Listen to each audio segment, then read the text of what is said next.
સમગ્ર આણંદ જિલ્લામાં ભારે વરસાદની પરિસ્થિતિમાં કેટલાક સ્થળોએ વરસાદી પાણી ભરાઈ રહેવાની સમસ્યા સર્જાતા વરસાદી પાણીના નિકાલ માટેના કાંસની સાફ સફાઈ નહીં થવાને કારણે અનેક જિલ્લામાં અનેક સ્થળોએ પાણી ભરાઈ ગયા હતા।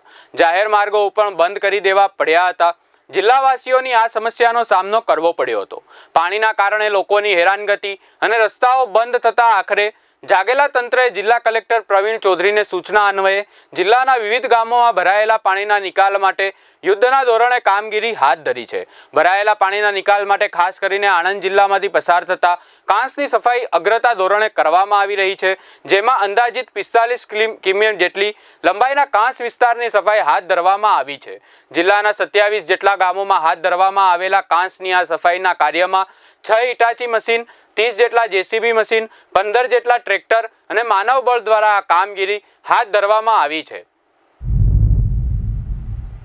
કાંસોની સાફ સફાઈ કરવામાં આવી છે તથા ચાલુ વરસાદે પણ આ કામગીરી ચાલુ હતી। વાત કરીએ આપણે નાપા ગામમાં પણ આપણે કામગીરી કરાવેલ છે। જોડ છે, પેટલાદ તાલુકાના અન્ય ગામો છે, પેટલાદ સિટી છે, રામોદરી છે, શાહપુર છે તથા અન્ય ગામો જે માન્ય ધારાસભ્યશ્રી, માન્ય સાંસદ સભ્યશ્રી તથા આપના આદરણીય કલેક્ટર સાહેબની સૂચના અનુસાર જે પણ જગ્યાએ જ્યાં પાણીનો ભરાવો થયો હતો ત્યાં તાત્કાલિક આપણે 27 કરતાં પણ વધારે જેસીબી, 5-6 હિટાચી મશીન તથા મેન પણ યુઝ કરીને આપણે આ કામગીરી કરાવેલ છે અને પાણીનો નિકાલ પણ કરાવેલ છે। જે કામગીરી આજના દિવસે પણ ચાલુ છે। બધની ગામમાં પણ હાલ કામગીરી ચાલુ જ છે।